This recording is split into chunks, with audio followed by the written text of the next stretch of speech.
Alright, I guess we'll try this again. I tried to record.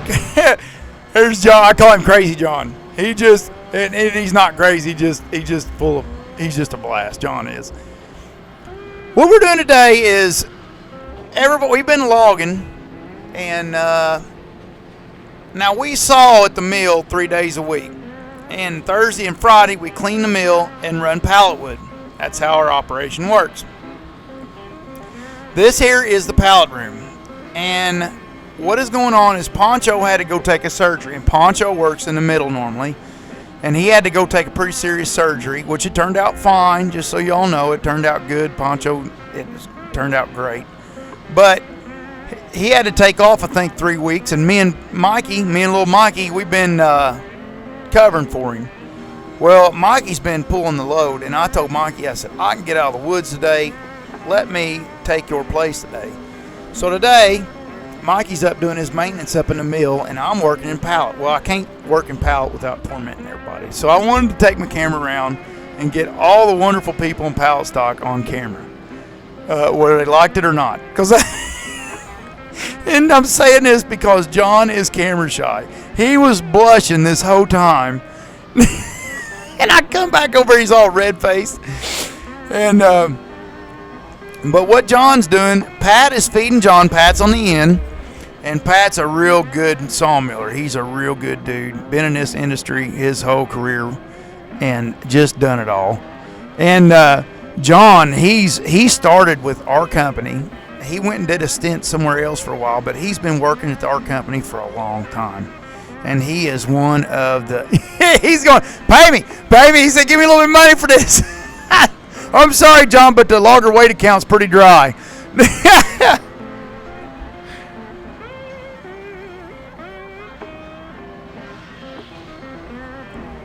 All right, so him and Pat is feeding the Marine Johnson.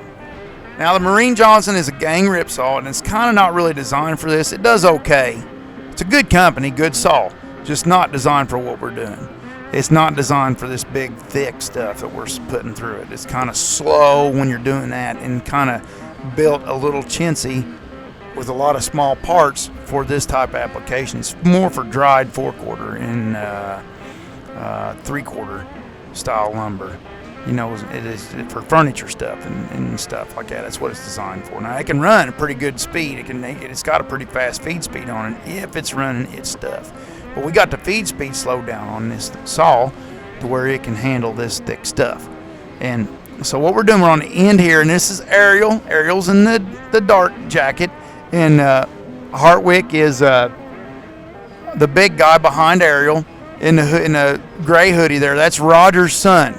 The guy I pick on all the time in the woods, that's his son. And he gives me hell all the time too. But he sings to me and stuff. Me and him has a heck of a time. And Hartwick, he's been here for a long time, and so's Ariel. Just a good dude. Knows his stuff. Very smart. Hartwick's pretty smart, and he's the type of guy, he don't act smart. He's humble, which makes it even better. You know, he's a humble dude that's smart, and he knows his stuff, and he knows when something ain't right.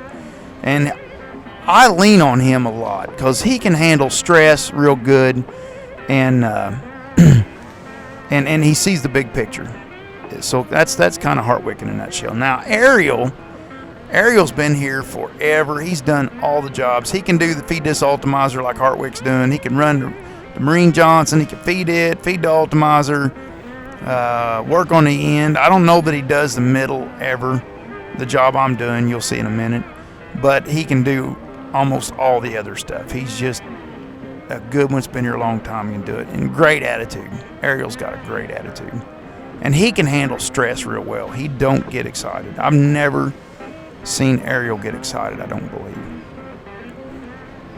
And Smile's got a good personality. But what they're doing is they're feeding the stuff that's been ripped to width. They're feeding it on the chop saw. And Hartwick is marking out the defects with some crayon, and the chop saw is supposed to cut it out. The Wood-Mizer is supposed to cut it out. But we got a little bit of issue going on there with the mark the camera, the marking camera on the Wood-Mizer. It ain't reading my marks. I don't know what I got to work on that, because we're wasting some wood because we ain't getting all our defects cut out, and then we have to trash it on the other end. And then when Hartwick goes over there to work on the saw, which is kind of, I don't know, I'll talk about that in a minute, but when Hartwick goes to work on the saw, then Ariel takes over. So Ariel's kind of Hartwick's backup. He keeps everything straight, and then he takes over for the operator of the Wood-Mizer when he has to go work on that. And they could do, either one of them can do either spot. Ariel runs the Wood-Mizer good. Now I set up on the end here, and you can kind of see him going into the Wood-Mizer. Now, what I was talking about earlier, the discrepancy. This Wood-Mizer is made for, it's a furniture machine. It's not really made for this, what we're doing, this application. Saying so, I don't have nothing bad to say about the Wood-Mizer. I'm pretty happy about it, really. Because when it works, it works. It just works. It's quick, it's precise, but when it don't work, it can be stressful. So what it's doing right now is it's not reading our marks good enough. You see the marks on the end of the board. Hartwick put a mark there on that failer buncher in there where I chopped down with the failer buncher and got it in a miter cut there. It cutting that out, but it might miss it. Who knows? We'll see on the other end. But you see the two marks by this big knot coming in here. Chances are it'll miss that. It's just I got to work on some stuff. And the reason a lot of this stuff is not bad is because these flitches are out of the heart of the logs. So these are your low-grade lumber. That's what you're seeing here. And this stuff is all this when you're cutting pallet out of low-grade lumber, pallet stock for shipping pallets, you're cutting little bitty boards. Everybody's seen pallets before, and the little bitty boards in a pallet gives you the opportunity to cut around defects, both in length, width, and height, because they're narrow, they're short, and they're thin. So that helps you kind of work through defects and squeeze as much wood as you can out of defects. But for that to work, they're tormenting me down there. they're just, everybody's getting quite the kick out of this, recording this. But, and when the mark reader's on, this thing is just quick, precise, just beautiful machine. But when that mark reader ain't working, it missed that piece of unsound wood. You're trying to cut out all the unsound wood, the rot, piss, shake, and wane. But small knots, it ain't a big deal. You're basically cutting for soundness, not for, most of the grading and hardwood grade that we grade is for looks. You're grading for clear faces. And this is not a clear face grading system right here. This system is grading for soundness. So small knots can go, small blemishes in the wood can go, as long as it ain't structurally affecting the board much. It can go. Now that should have been cut out, and the saw missed it. So it cut a long board, and I ended up throwing the whole board in the trash. Whereas it could have, if it had chopped it out, it only chopped out, just wasteful right now. And pallet stock's a cheap price, a cheap product, so you can be a little wasteful. That don't mean you should be, but you can be to get by. But it don't need to be the norm. It needs to be an exception. And you're seeing the rips come out from John and Pat, their job, and you see in Hartwick's and Ariel's chops come out too. You see all the doty unsound wood. And the chops come over across that transfer belt that transfers the chops from where I'm working, which you'll see in a minute, to the belt that feeds the hog trough. And I didn't get any footage on the hog, but this green trough is feeding our hog. And that's taking all the trash to the hog to get chewed up for mulch that we make colored mulch out of. We make playground mulch, we make colored mulch, we make bark mulch. So all our offal is utilized quite well. There's no waste in the sawmill. And this is this is Poncho's area that I'm covering for while he's off. Me and Mikey's covering for. Excuse me. Sorry, Mikey. Didn't mean to hog all the credit. But I'm covering for Mikey today, so Mike can get his maintenance done. And here they are coming out of the Wood-Mizer, just looking beautiful. Love the flow of the Wood-Mizer. Very proud of this saw for flow. It just tweaks. The cool thing about this job, which I get addicted to this type of work, I really do, is this is where flow meets mechanics and meets teamwork. There's so many things that has to be tuned in right for all this to work. It don't just work because you want it to work. This production's not smooth because you want smooth production. This production's smooth through a lot of effort, a lot of maintenance, a lot of planning, a lot of flow modification through the day, so you're kind of active. It's just fun. It's just a blast when the flow gets right and everything is just rolling through things. And what I'm running is 2 Wood-Mizers. They are very good machines. Very proud of Wood-Mizer. Thank you so much, Wood-Mizer, for the effort you all put into engineering and fabrication and manufacturing of these machines. They are very good. They are thin kerf bandsaws, and they are cutting the height.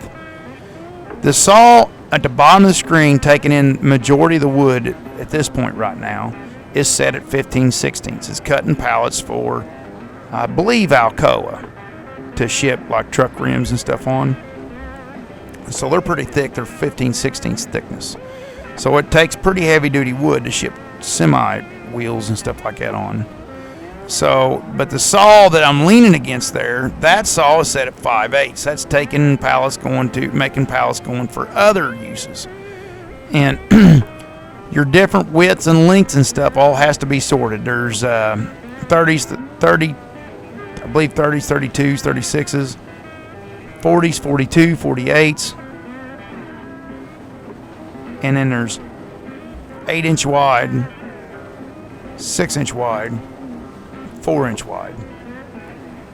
But all the thicknesses are the same coming into these saws. And usually 70% of the time at least we try to run both saws the same height. So when one saw's set at 5/8, this other one is. And you can really adjust and smooth out flow when it's like that. But it's hard to do so when it's like this because certain lengths and widths has to go into certain saws. And there was a long one come through, and the Wood-Mizer missed the leading edge. I told Harwick, spit it out, I'll wrestle him up here so that way it could get him to reset his saw quicker. Just a way to cheat and help keep the flow up. And Harwick will come grab that big one and drag it back. But getting back to the Wood-Mizers, they're thin kerf bandsaws, and my thoughts on Wood-Mizer is they're well manufactured. They're over engineered a hair, not a whole lot. They're kind of like the Chevy of saws, I think. They're good quality, but they're not overly heavy duty, but they're definitely not under heavy duty. And they're pretty easy to work on.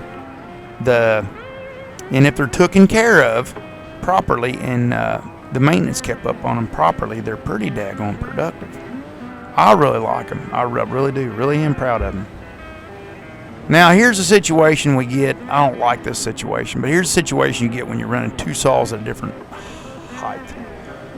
Is the dimension of boards that's got to go into the saw 1. The dimension of boards, they can all come at once. You see how they're all coming at once? And what's finally going to happen is I'm finally going to end up getting them stopped up. And that 4-inch board ain't supposed to be in there. Grab that board, Tater. Get it. See it? Your left. Grab it. Oh, I missed it. So the guys down below is going to go, what, Steven? What the hell? But they're all coming through, and I'll slow the chain down here in a minute because I'm probably going to start getting them stopped up because there's too much pressure on that gray belt that feeds it. And it's hard on the belt. I hate this situation that we're in right here. I hate when we get stuck in this situation. I'll probably slow this chain down. Usually I slow the transfer chain down to where it won't do that. But then after the deck empties back out, you can speed the chain back up here. The flow control's right underneath my left hand there. But the majority, so like probably 65 to 70% of the product getting run through is getting run through the saw number 1. But most of the time it's 90%. There's only 10% usually going through the other saw because you're just sticking what don't fit to the first saw in the second one. Here they are. He's got 4 heads running. If you look down through the sight, down through the middle of the belly of the beast there, you can see 4 heads running. And these 4 heads are, well, no, on this saw, number 1, there's only 3 heads cutting. The first head is skimming the top, second head busting right through the middle, the last head's cutting the bottom. So you start up high, chop, chop, chop down to the piece till you get to the bottom. Now this here is the feeders feeding number 2. This is different dimensions here going into saw number 2. And it's sawing 5/8. So your 4-inch wide and your shorter lengths of 6-inch wides is going in this one. But this head, since it's only running 5/8 inch pieces, it's taking all 4 heads on this one right now to saw them down. So every single head is sawing on this one. So you got all 4 heads running, whereas the other one's only got 3 heads running. And you'll see that the exit of these saws here in a minute. You'll see the different thicknesses coming out of them. And we've had to modify these Wood-Mizers a little bit for our application, but not very much. I mean, they're really just out of the bag. The Wood-Mizers are well-made machines. Very proud of them. You can see that when number 4 saw is running. The way they number them from the end all the way back to the operators, 1, 2, 3, and 4. So this saw, number 2 saw, the number 2 Wood-Mizer is sawing with all 4 heads. And that's a lot of band spinning. I mean, keeping them sharp, keeping them up. I'll work through my breaks and my lunch when I'm down here. I don't stop when I'm down in this room because when we're taking a break or something, I'll shut the saws down and check the bands for sharpness. If one goes to feeling too dull or getting too loud on me, I'll go ahead and change it out. So we ain't paying the whole room to change it during run time. I've worded it that way because if you're changing something in the middle of production, you're holding up the whole room to do it. So I call it the whole room doing it. And they were setting up to the guys on the end of the stacking line. These guys are a blast to work with. Now I'll take you up there to see Emperor. See Roberto on the end. Hey, Roberto! But the boards coming out underneath the screen here are coming from saw number 2. And it's set at 5/8. The board, that's soft maple being sawed right now. But the board's coming out at the front saw on the screen there, getting sawed 15/16. So that's Alcoa's. That's for Alcoa right now. Them pieces coming out you're seeing there. And then the thin stuff, I don't know where. They all end up, these pallets end up everywhere. But there's a big Alcoa plant close to home, and they use a lot of our stuff. And I don't know, there's places in Louisville use our stuff, New Albany, Evansville. And all the towns around using, and Werner's sells a bunch of pallet wood, and so us and Werner's, we saw a lot of wood. They saw way more than we do pallet stock, but to get our companies together, we saw quite a bit of footage of pallet wood in that area, and they get dispersed all over the place. And FiberTech, I left FiberTech out. FiberTech's probably head honcho in pallet wood in our area. It'd be FiberTech, Werner's, than us, I would assume. That's just a guess. I'm missing maybe somebody, but wait a minute. There was a new one fired up towards the new one that fired up last year. I'm sorry, that'd be another big dog like FiberTech. But there's Eber.